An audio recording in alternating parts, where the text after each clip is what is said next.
ሰላም እንዴት ናችሁ? የኢየሱስ ስም የተባረከ ኢየሱስ ብቻውን ያድናል። ዛሬ አንድ ነገር ላስቸግራችሁ። ቪዲዮውን ጨርሳችሁ እዩ። ማለት ቫይራል እየወጣ አይደለም። ይሄ አንድ ደቂቃ ሳይሞላ እንትን ብለው የምትወጣው ሰውዬ ስነ ስርዓት ያዝ። መንፈሱ የተወጋ ይሁን። በጣም ነው የምወድ። ክብር ለኢየሱስ ይሁን። ኢየሱስ ብቻውን ያድናል። ምንም ማድረግ አይቻልም። ጉድ ነው። ስሙ ይሄን በወልድ በኩል ካልተቻለ በኢየሱስ ክርስቶስ በኩል ወደ አብ መግባት ካልተቻለ ወደ አብ መቅረብ ካልተቻለ በቃ የፈለግ ተፈርጣለ ጭንቅላት ይፈነዳታል። ወደ አብ ማንም አያቀርብም። በወልድ ካልቀረብክ በእመቤታችን አትቀርብም። ኤአይ ነው አርቲፊሻል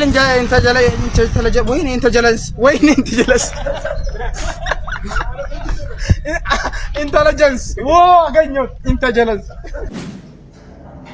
ምንድነው እየሆነ ያለው? ምንድነው ነገሩ?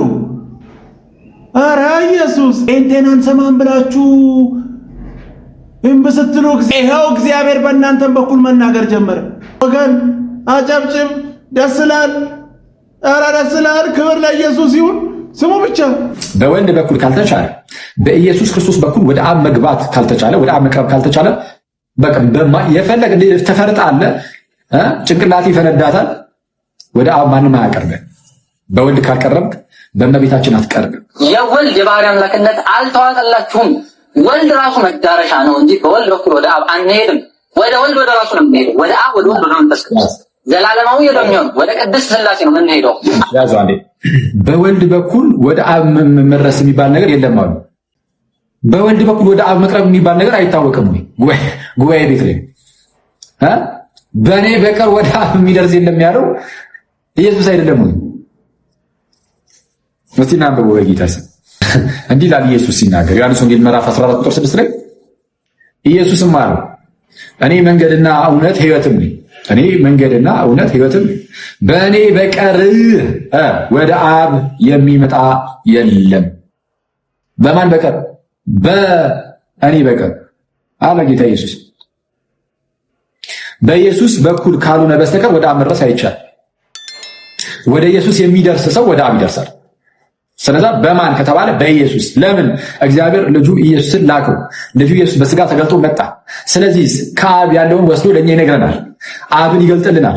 መቼም ቢሆን እግዚአብሔርን ያየው አንድስ እንኳን የለም፣ በአባቱ እቅፍ ያለ አንድ ልጁ እርሱ ግን ተረከው ተብሎ እንደተነገረ በእቅፉ ያለው ያ ልጁ ብቸኛ ልጁ አብን ሲተርከው ከወልድ በሰማነው መልኩ እና በወልድ ስራም ደግሞ በክርስቶስ ስራ በኢየሱስ ክርስቶስ ስራ ሁላችን ወደ አብ መግባት አለን ስለሚል ጳውሎስም በእርሱ ስራ ወደ አብ እንቀርባለን። ከአብ ጋር የታረቅነው ከእግዚአብሔር ጋር የታረቅነው በልጁ ሞት ስለሆነ ሮሜ ምዕራፍ 5 ላይ እንደሚናገረው በክርስቶስ በትምህርቱም በድህነት ስራውም ጭምር ወደ እግዚአብሔር አብ መቅረብን አገኘን። ወደ እግዚአብሔር መቅረብን ያገኘነው በክርስቶስ ነው። እንኳን ደስ አላችሁ፣ እንኳን ደስ አላችሁ። እግዚአብሔር ለዚህ ቀን ስላደረሳችሁ እንኳን ደስ አላችሁ። ጴንጤዎች እንኳን ደስ አላችሁ። ይሄ ሰበር ዜና ነው። ሰበር ዜና የሚገርም ነው። ክብር ለኢየሱስ ይሁን። ብቻውን ያድናል። እኛን አንሰማም ብሎ ሲሄዱ እዛው ሄደው እግዚአብሔር እዛው በራሳቸው ቤት። ክብር ለኢየሱስ ይሁን። ስማ ትፈርጣለ፣ ጭንቅላት ይፈነዳታል። በኢየሱስ በኩል ካልሆነ የለም፣ ዝግ ነው። ይሄንን እኮ ነው በየአደባባዩ የምናወራው። እንደ የሚያወራው እኮ ይሄንን ነው። በቃ አለቃ። በኢየሱስ በኩል ካልሆነ ጉዞ ሁሉ ወደ ሲኦል ነው። የለም ይሄ ደስ ይላል። በድጋሚ እንኳን ደስ አላችሁ። እግዚአብሔር ይህችን ቀን ስላሳየን በእውነት እኛንም በስሎ እዛው ገብቶ ኢየሱስ። ኧረ ክብር ለኢየሱስ ይሁን፣ ክብር ለኢየሱስ ይሁን። እንኳን ደስ አላችሁ። ጌታ በስራ ላይ ነው። ኧረ ወንጌል በአደባባይ በመስከራችሁን ግን እንዳታቆሙ። በተገኘ አጋጣሚ ሁሉ ስለ ኢየሱስ እየሰራ ነው። ይሄ ነው እውነታው። በቃ ጴንጤ በየጊዜ የሚያወራው እኮ ይሄንን ነው። ስሙ ይባረክ። ደስ ይላል። በዚህ ጉዳይ እንደው ዛሬ ጸልየን ብንጨርስ ደስ ይለኝ ነበር። ክብር ለኢየሱስ ይሁን። ኢየሱስ ብቻውን ያድናል። በሱ በኩል እንጂ በማንም አይቻልም። ምንም ማድረግ አይቻልም። ክብር ለኢየሱስ ይሁን። ስሙ ይንንም መሳቅ ግን አይቻልም። ግን ቆንጅዬ ተረት ነው። ስሙ ታኅሳስ 8 በስማቸው ብቻ ኃጢአትን የሚያስተሰርዩትና ወንጌል ከዚህ ነው የፈታን። ከዚህ ጨለማ ኔዳን ነው የመድኃኔ ዓለም የኢየሱስ ክርስቶስን እግሩን እያጠቡ ይጠጡ የነበሩት መድኃኔ ዓለም ኢየሱስ ክርስቶስን በትከሻቸው የተሸከሙት መምህራቸውን አንበሳ ሰብሮ በገደለው ሰዓት በአንበሳ አፍ መምህር የሞተበትን ምክንያት ካልነገርከኝ ከዚህ ምድር ላይ ላልነሳ በሕያው ስምህ ምያለሁ ብለው መሬት ላይ ለ40 ዓመት ተኝተው የኖሩት አባታችን አቡነ ኪሮስ ዛሬ መታሰቢያ በዓላቸው ነው። በዚሁ ቀን ታስቦ የሚውለው ሌላው ቅዱስ ደግሞ መናፍቃን በሃይማኖት የተነሳ አይኑን ያጠፉበት፣ በተጨማሪም ደግሞ የእግዚአብሔርን መልአክ ክንፈ ረድኤቱን ከአምላኩ ጋር አማልዶ የእግዚአብሔርን መልአክ ከአምላኩ ጋር አማልዶ ክንፈ ረድኤቱን ያስመለሰው አቡነ ሳሙኤል ዘቀርሜሎስ የቅድስት ድንግል ማርያም እናታችን ወዳጅ ዛሬ መታሰቢያ በዓሉ ነው። ኢትዮጵያዊው የሃይማኖት ገበሬ አባታችን አቡነ እስትንፋሰ ክርስቶስ ዛሬ የተወለዱበት ቀን ነው። የደብረ አስጋጁ አባታችን አቡነ እስትንፋሰ ክርስቶስ እንደምታውቁት ኢትዮጵያን ዙረው የሃይማኖትን ትምህርት እንደ ዘር የዘሩ የሃይማኖት ገበሬ ናቸው። አባታችን አቡነ እስትንፋሰ ክርስቶስ እንደምታውቁት በጣም ትልቅ ድርሳን አላቸው። ያም ልክ እንደ ድርሳነ ማህያዊ የሚነበብ ሲሆን ሮብና አርብ፣ በተለይ አርብና የመድኃኔዓለም ቀን ቢቻልም ደግሞ በየቀኑ ቢጸለይ 320 ነፍሳትን ከሲኦል የሚያስወጣ ትልቅ ጸሎት አላቸው። ራስን ከማስማር ቀጥሎ ያችን ጸሎት ያደረገ ሰው ከሲኦል ነፍሳትን እስከ ማውጣት ድረስ የሚያደርስ በጣም ትልቅ ጸሎት የደረሱ በጣም ትልቅ መናኛ አባት ሲሆኑ ጸሎቱንም ያው ገድላቸው ላይ ማግኘት ትችላላችሁ። አረ ታኅሳስ 8 የሚከበሩ በዓላት በጣም ብዙ ናቸው። እናታችን ቅድስት እንባ መሪና ወንድ መስላ ምንኩስናን የመነኮሰች ያልወለደችውን ልጅ እናንተ ጦርነት የከፈታችሁት አንድ ልጁን መስዋዕት አድርጎ ሰዎችን ሁሉ ሊያድን ከሰጠው ከደጉ ጌታ ከአብ ጋር ይሄ ጸበኝነት ነው። እግዚአብሔር አንድያ ልጁን እስኪሰጥ ድረስ ዓለምን እንዲሁ እንደወደደ መጽሐፍ በዮሐንስ ወንጌል ምዕራፍ 3 ቁጥር 16 ላይ ሲናገር በእርሱም ያመነ ሁሉ የዘላለም ሕይወት እንዲኖረው እንጂ እንዳይጠፋ እግዚአብሔር አንድያ ልጁን እስኪሰጥ ድረስ ዓለሙን እንዲሁ ወዷልና ይላል። አያችሁ፣ ማንኛውንም የሰው ትምህርት ስትመሰርቱና እግዚአብሔር ከመሰረተው በክርስቶስ ከመሰረተው የመዳን መንገድ ውጪ ሌላ መሰረት ስትመሰርቱ በቀጥታ ጸባችሁ አንድ ልጁን ከሰጠው ከእግዚአብሔር ጋር ነው። የእግዚአብሔርን ስጦታ እንደ ተራ ነገር ቆጥራችሁ ኢየሱስ ክርስቶስ ዋጋ የከፈለውን ከምንም ሳይቆጥሩ ይህንን መጥፎ ሰው ሰራሽ ትምህርት አምጥታችሁ በአደባባይ የሚሰብኩ ሰዎች ጸባችሁ ከእግዚአብሔር ጋር ነው። እውነት ነው። ዋጋ ትከፍላላችሁ። ተመለሱ ወደ ኢየሱስ። ምንም ማድረግ አይቻልም። ኢየሱስ ብቻውን ያድናል። ተረት ግን ገዳይ ነው። ይሄ ነው እውነታው። ስሙኝንም እንዴውን የኔ ገነት ከምገባ ሲኦል ብገባ ይሻለኛል። ኦርቶዶክስ ነው ትቀልዳለህ እንዴ አንተ? ሚካኤልን ትቼ ማርያምን ትቼ እኔ ገነት ከምገባ ሲኦል ነው የሚሻለኝ። አባት የኢየሱስ ክርስቶስ ደም ላይ አልደም ምክንያቱም ሌላ ነገር ሊደመር አይችልም። መላእክት ሊያድኑን አይችሉም። ከዘላለም ሞት ሊያድኑን አይችሉም። መጥቶ የሞተልን መልአክ የለም።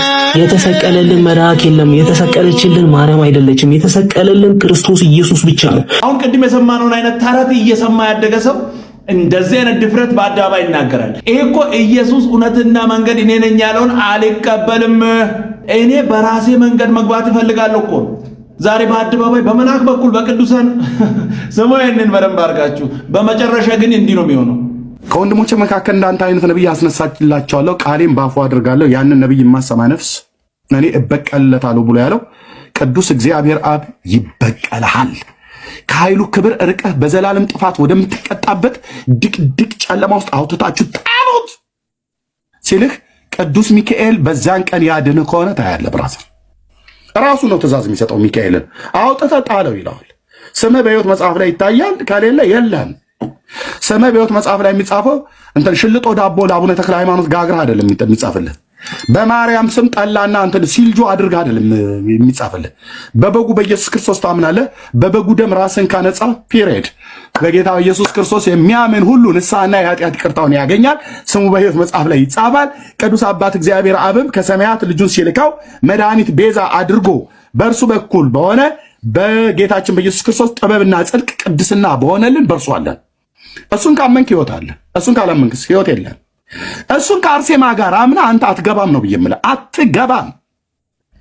የሆነች አንዲት አርመናዊት ተሳዳቢ ሴትዮ ገድሏ ነው የሚናገረው። ገድሏ እልም ያለች ሰፈር ላይ እንደሚሰዳደቡ ሴቶች ከንጉሱ ጋር ስትሰዳደብ የነበረች እሷን አብረህ ኢየሱስ ብለን ከምናምነው ከጌታችን ጋር አብረህ አጥነህላት አንተ ከገባህን የእግዚአብሔር ባሪያ አይደለሁም። አትቀልድ። ሊጨመር የሚቀነስ ነገር የለም። ጆሮ ያለ ይስማ። ምንም ማድረግ አይቻልም። ኢየሱስ ግን ብቻውን ያድናል። የማንም አስተዋጽኦ አያስፈልግም። ስሙ። ይንንም እንዴት ጸነስሽ? ዮሴፍ ግራ ገባው። እንዴት ነው የጸነሽው? አልገባው። ረቀቀበት። በተግባር አሳየችው። አንድ ደረቅ እንጨት ተከለችና ዮሴፍ ያለችው ደረቅ እንጨት ተከለ። ወዲያውኑ ለምልሞ አፈራ። እመቤታችን ተአምር እኮ።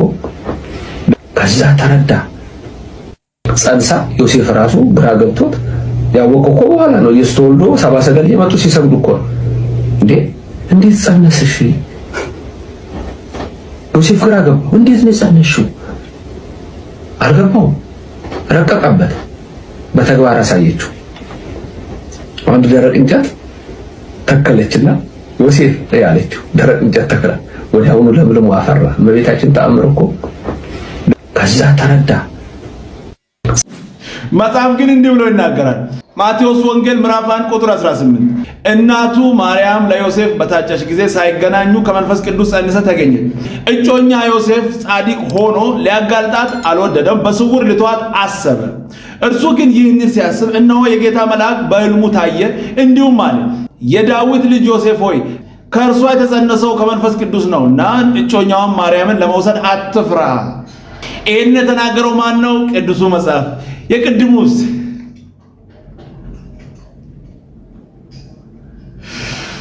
ቀልድ ኮሜዲ የሚገርም እኮ ነው። የኢየሱስ ስም የተባረከ ነው። ኢየሱስ ግን ብቻውን ያድናል።